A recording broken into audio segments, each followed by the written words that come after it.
Eny ry-mpiaino havana, faly miarabantsika rehetra indray tratran'izao fotoana izao izay andrenesantsika ny tenin'Andriamanitra, hianarantsika hamakafaka izany tenin'Andriamanitra izany. Mirary hatrany ny fidanan'ny Tompo sy ny fahasoavan'Andriamanitra ho amintsika rehetra eto am-panarahana izao fandaharana izao. Izy anie hanome antsika ny fiadanany sy ny fitahiny mandrakariva. Ka dia manasa anao hanaraka ity fandaharana ity ary manasa anao ihany koa hiaraka hivavaka amiko eto ampanomboana izao fotoana izao. Hiaraka hivavaka isika.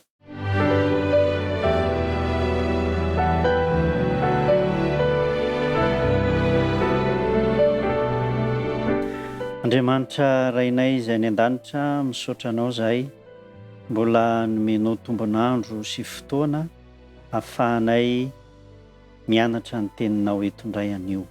Mangataka aminao izahay mba ianao no hitari-dalana anay hatrany mandritra izany fotoana andinihanay ny teninao izany. Dia teza hamindra fo sy hantra anay ihany koa ary hamaly ny fivavakay. Izany fangatahana izany dia tononona ary anterina amin'ny anaran'i Jesosy Kristy. Amen.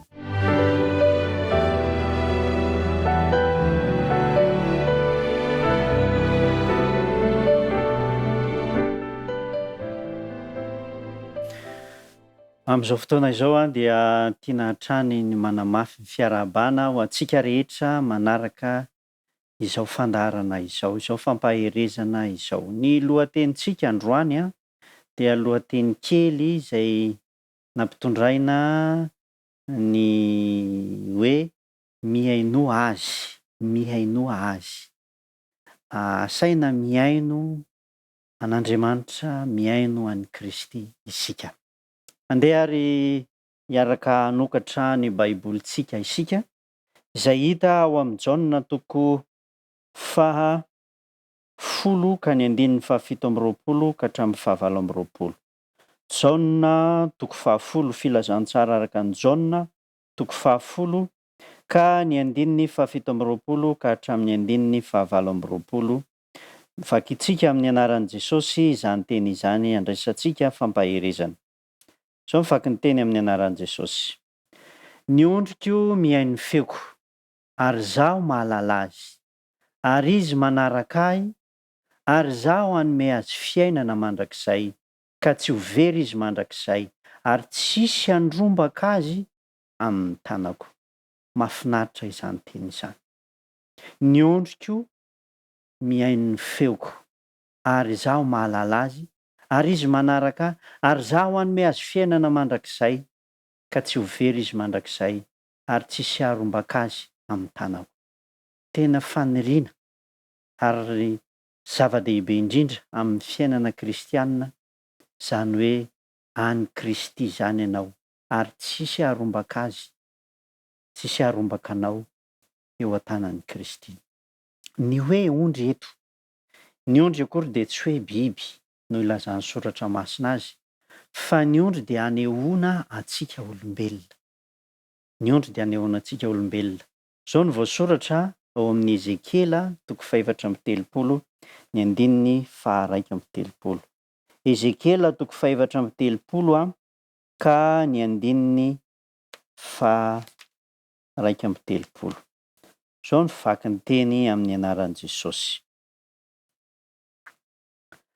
Ary ny aminareo ondriko, ondry fiandriko, olona ianareo, ary izaho no Andriamanitrareo, hoy Jehovah Tompo. Ny ondry resahan'i Kristy eto izany hoe ny ondriko mihaino ny feoko dia tsy hoe biby akory fa isika olombelona. Dia ireo olon'Andriamanitra izany, izay antsoin'Andriamanitra mba hihaino azy, ka mihaino izany. Ny ondry izany izay resahana eto dia tsy biby akory fa isika olombelona, ary ny mpiandry dia Andriamanitra, ny mpiandry dia Kristy. Kristy moa dia nilaza hoe izaho ny mpiandry tsara. Eto indray amin'ity Ezekela ity Andriamanitra dia miteny hoe izy no ondry andrasako dia olona, ary izaho no andriamaniny dia Jehova. Izany hoe Jehovah no Andriamanitra mpiandrondry sika olombelona no ondry izay andrazana. Ka raha miteny zany ny soratra masina hoe ny ondriko mihaino ny feo, dia ilazany zany fa ny olon'Andriamanitra dia mihaino ny feony. Ny olon'Andriamanitra dia mihaino ny feon'ny Kristy, satria ny feo izay rentsika na avy amin'Andriamanitra na avy any amin'ny Kristy dia iray ihany. Ary Kristy dia nanamafy fa ny teny izay hoentiny anie dia tsy inona akory fa tenin'Andriamanitra ihany, teniny iray ihany. Andeha jerentsika ao amin'ny Jaona 4:12, filazantsara ny Jaona 4:12 ka ny 4:20. Filazantsara araka ny Jaona 4:12 ka ny 4:20. Vakitsika amin'ny anaran'i Jesosy Kristy. Izay tsy tia ahy dia tsy mitandrina ny teniko, ary ny teny izay renareo dia tsy ahy fa ny ray izay naniraka ahy. Ny tia soratra masina ambara zany dia izao: raha mihaino an'i Kristy isika dia mihaino ny ray, ary ny teny izay hoentin'i Kristy dia tsy tenin'iza fa tenin'ny ray ihany. Na isika maheno ny tenin'Andriamanitra mivantana, na isika maheno ny tenin'i Kristy, dia ray ihany zany teny zany, dia avy amin'Andriamanitra. Ary izay no mahatonga an'i Kristy miteny hoe ny ondriko mihaino ny feoko. Ny tiany ambara dia hoe ny olon'Andriamanitra na ny olon'i Kristy dia mihaino ny feony mandrakariva ka manaraka azy. Tsisy haharombaka azy amin'ny tanako. Ambaran'i Kristy fa izay rehetra mihaino ny feony dia tsisy haharombaka azy eo an-tanan'i Kristy. Inona no tian'izany ambara ry mpihaino havana? Izao no zavatra miseho. Ny tenin'Andriamanitra, ny tenin'i Kristy dia natao mba hahatonga antsika hanaraka ny fahamarinana, hanaraka ny fahamarinana. Ary ny ataon'ny devoly sy ny fahavalo dia ny mamitaka antsika mba tsy handeha araka ny fahamarinana na ny lalana izay nisoritan'Andriamanitra. Ka rehefa mihaino ny feon'i Kristy zany isika, rehefa mihaino ny feon'Andriamanitra zany isika, dia tsisy haharombaka antsika eo an-tanan'Andriamanitra, tsisy haharombaka antsika eo an-tanan'i Kristy, satria tsy ho voafitaka mihitsy isika, ka ho voatoana amin'izay fandriky ny devoly. Tamin'i Jesosy Kristy tany anefitra, rehefa nalain'ny devoly fanahy izy, hitantsika izany ao amin'ny Matthieu 4 ka manomboka hatreo amin'ny 5, nisy resaka izay nataon'i Jesosy tamin'ny mpaka fanahy, dia tsy izy zany fa ilay fahavalo izay mitaona mandrakariva, tsy hatoky, tsy hino, tsy hanaiky an'Andriamanitra, ary indrindrandrindra tsy hihaino ny feon'Andriamanitra. Tamin'izay fotoana izay, ny teny navalin'i Jesosy Kristy, ny teny navalin'i Kristy ombeny hatrany dia ny hoe voasoratra hoe. Ary izay no mahatonga an'i Jesosy Kristy raha tonga tetỳ an-tany izy dia namporisika antsika olombelona mba hihaino ny feo na handinika ny tenin'Andriamanitra. Ao amin'ny Jaona 5:7 dia ny tenin'i Kristy manao hoe dinihonareo ny soratra masina satria ataonareo fa ho aminy no hanananareo fiainana mandrakizay, ary ireny no manambara. Ny tian'i Jesosy ambara dia tsotra ihany. Rehefa mihaino ny feon'i Kristy isika dia mihaino ny feon'Andriamanitra. Rehefa mihaino ny feon'Andriamanitra isika dia mihaino ny feon'i Kristy ka manaraka azy. Ary izay tamin'i Jesosy Kristy ny teny anio moa zany mazava ho azy fa mbola tsy nisy ny testameta vaovao, fa mbola ny testameta taloha. Ary tena entitra mihitsy Jesosy Kristy ny teny hoe dinihonareo ny soratra masina, izany hoe tamin'ny andron'i Jesosy Kristy zany dia izy mihitsy ny nampianatra hoe diniho ny soratra masina fa ho aminy no hanananareo fiainana mandrakizay, ary ireny no manambara. Dia tsy inona izany fa ny testameta taloha, fa mbola tsisy testameta vaovao tamin'izany fotoana izany. Ny tiana ambara zany dia ny tenin'i Kristy, izay rehetra mihaino ny tenin'i Kristy dia tsy voataona na tsy ho voarombaka any amin'ny zavatra tsy izy, fa voahazona mandrakariva amin'izany finoana an'i Kristy izany. Ary io fihainoana ny feon'ny Kristy io no mampitombo ny finoantsika. Satria ny tenin'ny Kristy no mampitombo ny finoana e. Misy mampianatra mantsy hoe finoana tsy mila fanadihadiana, fa ny tena marina dia ao anatin'ny soratra masina no hanadihadiantsika mba hahafahantsika mampitombo ny finoantsika. Zao ny voalaza ao amin'ny Romanina 10:17. Romanina 10:17. Vakitsika zany amin'ny anaran'i Jesosy Kristy. Romanina 10:17. Koa ny finoana dia avy amin'ny toriteny, ary ny toriteny kosa dia avy amin'ny tenin'ny Kristy. Raha tiantsika koa zany ny hampitombo ny finoantsika dia tsy maintsy miaino ny tenin'ny Kristy. Ilay miaino mantsy eto dia tsy hoe mandre fotsiny, tsy hoe mandre fotsiny, fa mila ezaka manokana avy amin'ny tena mba hifantoka. Zay le hoe miaino. Misy fahasamihafana zany eo amin'ny hoe fiainoana sy ny hoe fandrenesana. Raha mandre zany ianao dia mety misy zavatra miteny na hoe miteny Kristy fa mba renao fotsiny. Fa le hoe miaino dia fantatrao fa miteny izy, fa ianao kosa nefa amin'izay fotoan'izay dia manao ezaka mba hiaino azy. Ka ambaran'i Jesosy Kristy zany fa izay miaino ny feony dia hitombo ny finoana.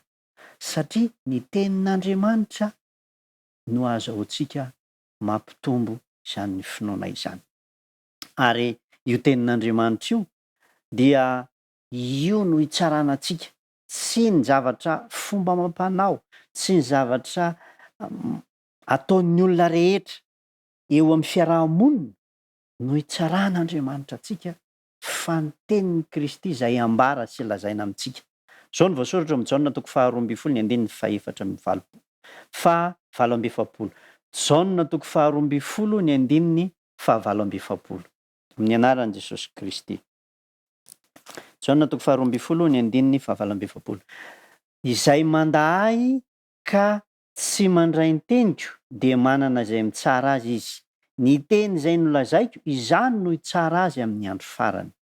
Ry havana, tsy ny fomba amam-panao malagasy no hitsaran'Andriamanitra antsika na ny fomban-drazana, fa ny tenin'ny Kristy, tenin'Andriamanitra. Tenin'Andriamanitra no mampitombo ny finoantsika, no tenin'Andriamanitra no nanantsika fiainana mandrakizay, no tenin'Andriamanitra no manambara ny Kristy sy Andriamanitra, ny tenin'Andriamanitra no hitsarana antsika. Izay no mahatonga ny Kristy miteny manao hoe ny ondriko ny ain'ny feoko ka manaraka ahy, ary zaho hanome azy fiainana mandrakizay, ary tsisy haharombaka azy amin'ny tanako. Baran'i Jesosy Kristy fa raha manaraka an'izany ianao dia ho omeny ianao ny fiainana mandrakizay. Jaona 5:4. Jaona 5:4. Jaona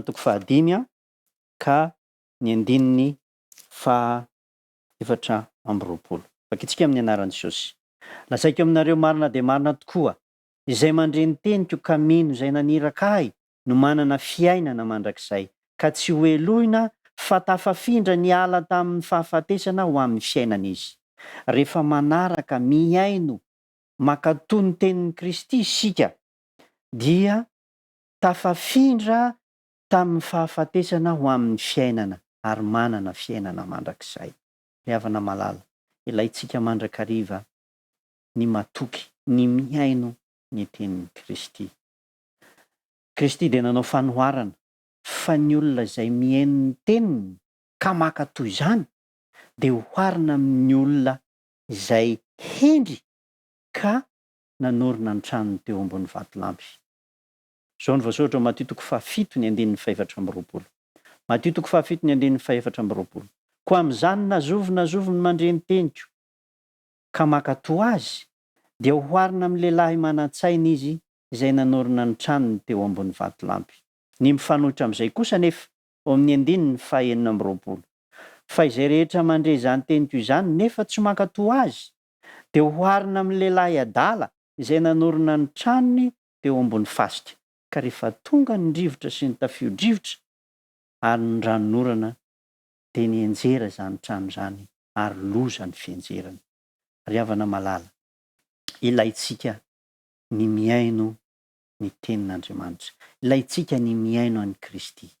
Andeha hiverenantsika ilay Jaona 10, ny 17 ka hatramin'ny 19. Jaona 10 ka ny 17 ka hatramin'ny 19. Zao no vaky ny teny amin'ny anaran'i Jesosy Kristy. Niondrika io miaino ny feoko, ary izaho mahalala azy, ary izy manaraka ahy, ary izaho hanome azy fiainana mandrakizay, ka tsy ho very izy mandrakizay, ary tsisy haharombaka azy amin'ny tanako. Ny olon'Andriamanitra dia miaino ny tenin'Andriamanitra, mankatoa ny tenin'Andriamanitra, manaraka ny tenin'Andriamanitra, ary omen'Andriamanitra ny fiainana mandrakizay, ka tsy ho very izy, ary indrindra tsy ho voafitaka, ary tsisy haharombaka azy, satria tantanan'Andriamanitra izy.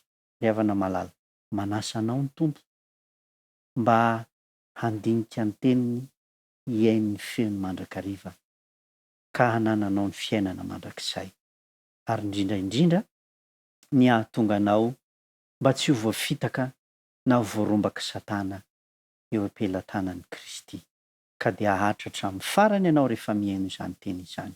Tompo anie hiazona anao ary hahatratra amin'ny farany amin'ny fiainoana, amin'ny fandinihana, amin'ny fankatoavana ny tenin'i Kristy ianao, ka ho mpandova ny fiainana mandrakizay. Amen.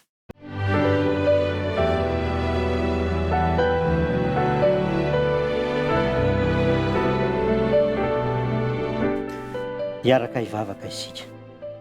Andriamanitra rainay izay an-danitra, misaotra anao zahay satria ianao dia miteny aminay amin'ny alalan'ny teninao, amin'ny alalan'ny tenin'i Kristy izay nirahanao, tonga tetỳ naka ny endrika maha-olombelona mitovy aminay, mba azahoana miresaka aminay sy manazava aminay ny toe-javatra izay tokony iainanay. Misaotra raha eo noho izany fitahiana lehibe izany.